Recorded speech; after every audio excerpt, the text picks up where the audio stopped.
வணக்கம். வாங்க, welcome to Sai Gandhi kitchen. இன்றைக்கி நாம் ஈவினிங் ஸ்நாக்ஸ் ரெசிபி, அதில் வந்து அந்த வரிசையில் இன்றைக்கி நம்ம கடலை மாவு வச்சு காராச்சேவு செய்ய போகிறோம். அதுக்கு இது வந்து வீட்டில் அரைச்ச கடலை மாவு. இதுக்கு தேவையான பொருட்கள் என்னென்னா, 1 கப் கடலை மாவு. இது வந்து நான் ஆழாக்கில் எடுத்திருக்கேன். ஒரு ஆழாக்கு போதும். இதுக்கு ஒரு காஞ்ச மிளகாய், பட்டை மிளகாய் இருக்குல்ல, காஞ்ச மிளகாயை காய வச்சு அது கூட 1 டீஸ்பூன் உப்பு போட்டு பவுடர் பண்ணி வச்சுருக்கேன். ரொம்ப பவுடர் கிடையாது, குறைன்னு தான் இருக்கணும். ஒரு ஸ்பூன் மிளகை இந்த மாதிரி உடச்சி வச்சுருக்கேன். பவுடர் கிடையாது, உடச்சி வச்சுருக்கேன். இந்த மாவு பிசையத்து கொஞ்சமாக எண்ணெய், இது எண்ணெய் குடிக்காமல் இருக்கணுங்கிறதுக்காக ஒரு 2 டீஸ்பூன் ஆயில், இந்த பொரிக்கிற எண்ணெயிலே முன்னாலே எடுத்து வச்சுருக்கேன். இது வந்து பெருங்காயம், கட்டி பெருங்காயம். இந்த பெருங்காயத்தை இப்படி தண்ணியில் கரைச்சி வச்சுக்கணும். அதுதான் ஃப்ளேவர் நல்லாயிருக்கும், வாசனையாக இருக்கும். தூள் பெருங்காயத்தை விட இந்த மாதிரி கட்டி பெருங்காயம் யூஸ் பண்ணுங்கள். இதுக்கு தேவையான உப்பு, ஏற்கனவே இதில் உப்பு போட்டிருக்கேன்.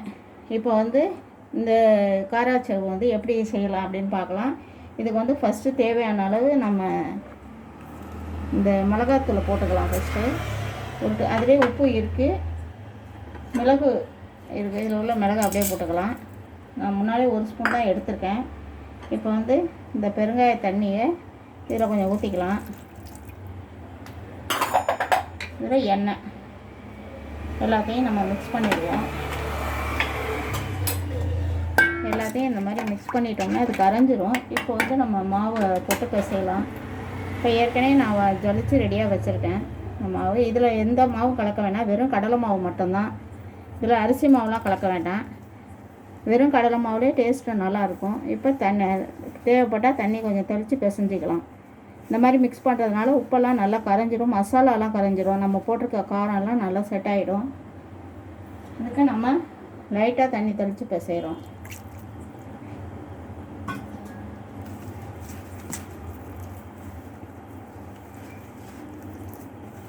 பிசைஞ்சு வச்சுக்கிட்டு நம்ம அடுப்பை பற்ற வச்சுக்கலாம்.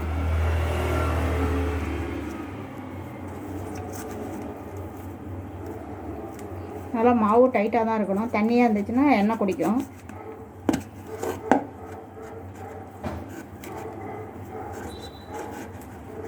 இதை இப்போ நம்ம உப்பு டேஸ்ட் பார்த்துக்கலாம். முன்னாலே டேஸ்ட் பார்த்துக்கிட்டு நம்ம புளிய ஆரம்பிக்கலாம்.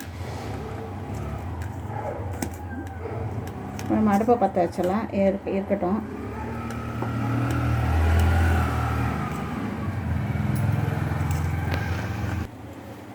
இப்போ நம்ம மாவு பிசைஞ்சிட்டோம். கொஞ்சோண்டு எண்ணெய் எடுத்து ஃபுல்லாக ஆயில் எடுத்து ஃபுல்லாக அப்ளை பண்ணிக்கணும்.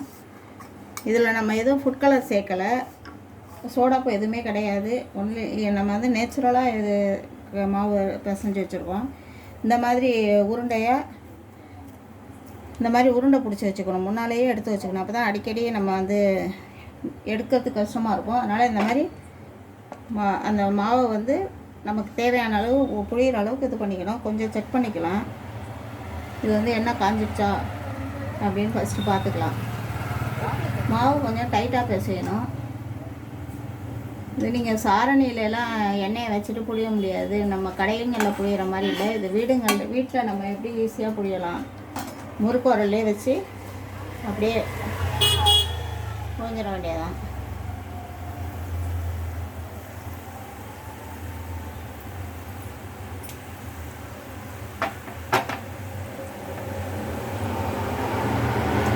ரொம்ப சிம்பிளாக இந்த மாதிரி செய்கிறது ரொம்ப ஈஸியாக இருக்கும், ரொம்ப கஷ்டமாக இருக்காது.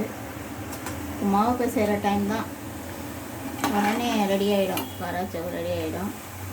இது நல்ல எண்ணெயோட அந்த பபுள்ஸ் எல்லாம் இறங்கின உடனே தான் எடுக்கணும், இல்லைன்னா உள்ளார வேகாமல் இருக்கும். கொஞ்சம் நல்லா ஹையில் வச்சுட்டு மறுபடியும் சிம்மில் வச்சுக்கலாம். அப்போ அந்த உள்ளார உள்ள ஈரம்லாம் வந்துடும்.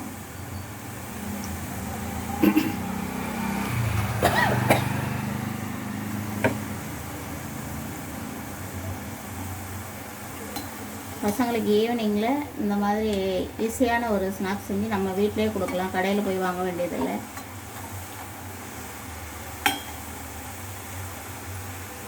காரம்லாம் தேவையான அளவு கரெக்டாக போட்டுங்க. முன்னாலே செக் பண்ணிவிட்டு அதுக்கப்புறம் புளிய ஆரம்பிங்க. இப்போ நான் எல்லாம் செக் பண்ணிட்டேன், கரெக்டாக இருக்குது. இது கருகிடக்கூடாது, சிம்மில் வச்சிடலாம். இனிமேல் கொஞ்சம் வேகத்துக்கு ஒரு 5 மினிட்ஸ் ஆகும். அந்த பபுள்ஸ் எல்லாம் அடங்கினோடனே தான் எடுக்கணும்.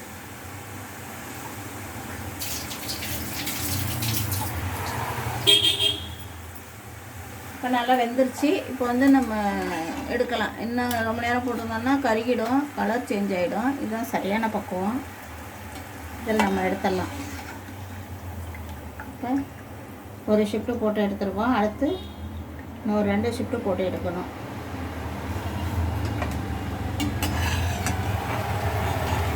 ஒரு அழாக்கு மாவுக்கு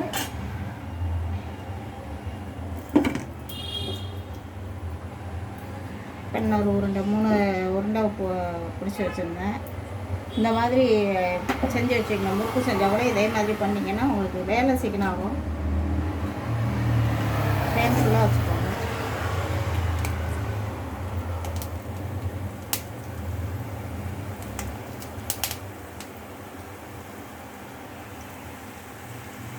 கரண்டி கீழே எடுத்து வச்சுக்கணுங்களா? இப்போ கரண்டி மேலே வச்சுக்கணும். இது டிஸ்டர்பன்ஸ் இல்லை. அடைச்சி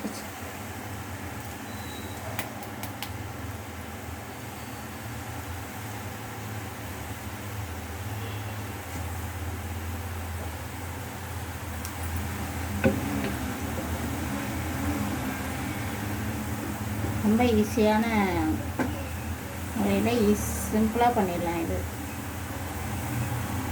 நல்லாயிருக்கும். டேஸ்ட்டு வீட்டில் அரைச்ச மாவு வரதுனால டேஸ்ட்டு நல்லாயிருக்கும்.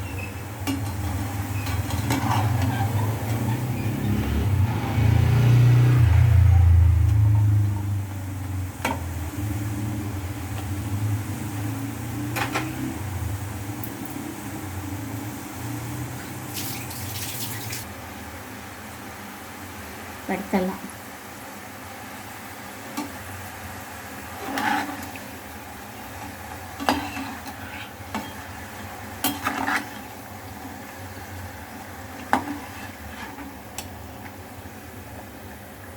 இது இன்னுமே விட்டால் ஒரு மாதிரி ப்ரௌன் ஆகிடும். முன்னாலே எடுத்துடணும்.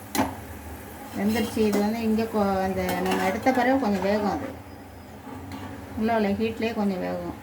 இந்த கராச்சவு இல்லை காரம்லாம் கரெக்டாக இருக்குது. அதுக்கு தகுந்த மாதிரி நீங்கள் போட்டுக்கோங்க. மிளகு வந்து ஒன்றும் ரொம்ப முழுசாக போடாமல் உடச்சி போடுங்க. ஏன்னா அது போய் இந்த முறுக்கு அச்சில் போய் இது பண்ணிக்கும். நம்ம கலர் வீட்டில் நம்ம பசங்களுக்கு செஞ்சு கொடுக்குறதுனால கலரு எதுவுமே ஆட் பண்ணக்கூடாது. காராச்சேவில் வந்து இந்த சோடாப்பு இதெல்லாம் போடக்கூடாது. இதெல்லாம் உடம்புக்கு ரொம்ப கெடுதல். அதனால் நம்ம வந்து வீட்டில் செய்கிறதுனால இதெல்லாம் அவாய்ட் பண்ணிவிட்டு பசங்களுக்கு செஞ்சு கொடுங்க. கொஞ்சம் கம்மியாகவே மாவு இது பண்ணணும், இல்லைன்னா புழியறதுக்கு கஷ்டமாக இருக்கும். இப்போ வந்து நம்ம ஃபுல்லாக ஃப்ளேம் வச்சுக்கலாம்.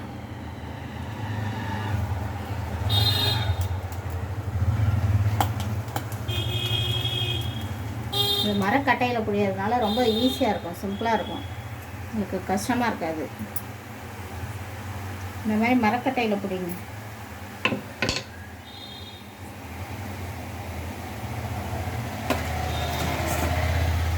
வெண்டாயம் அந்த மற்ற ஸ்டீலில் உள்ளதெல்லாம் கொஞ்சம் அழுத்தமாக இருக்கும். இது வந்து ரொம்ப சிம்பிளாக இருக்கும், உங்களுக்கு கஷ்டமே தெரியாது, கை வலிக்காது, ஈஸியாக புரிஞ்சிடலாம். இப்போ இந்த பரட்டி போட்டுடலாம். ஒரு டம்ளர் மாவோ ஒரு அழாக்கு மாவோ இந்த மாதிரி நம்ம ஒரு கொஞ்சமாக பண்ணிங்கன்னா ஒரு ஈவினிங் ஸ்நாக்ஸ் பசங்களுக்கு டீ டைமில் இதை கொடுக்கலாம்.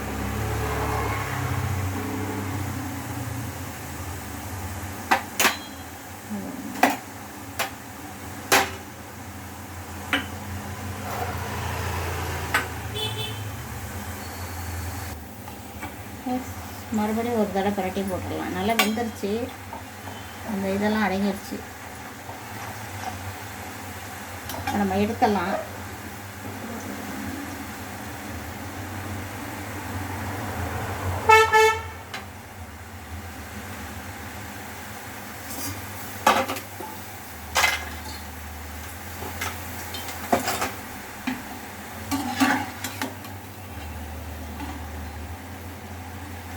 வெந்துருச்சு, எடுக்கலாம். சரியான பதத்தில் வெந்திருக்கு. இந்த மாதிரி தான் எடுக்கணும். ரொம்ப கருக விட்டுறக்கூடாது, வேகாமையும் எடுக்கக்கூடாது.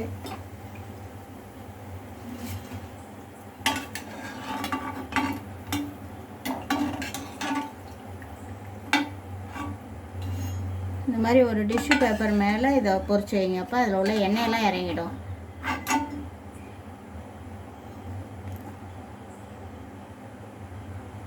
கருவேப்பிலை இதில் கொஞ்சோண்டு ஒரு கைப்பிடி அளவு கருவேப்பிலையை பொரிச்சு அதில் போட்டுக்கோங்க. பசங்க எடுத்து சாப்பிடுவாங்க. கருவேப்பிலை உடம்புக்கு ரொம்ப நல்லது.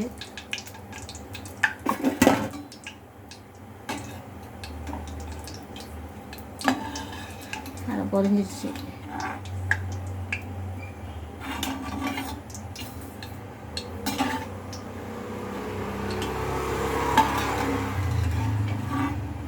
பாட்டு ஆஃப் பண்ணிடலாம்.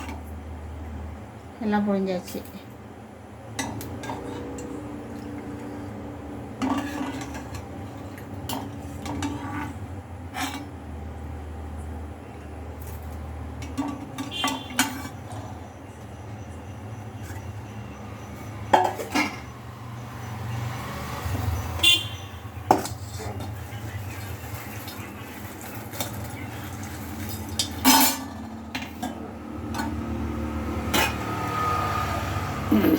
இப்போ நல்லா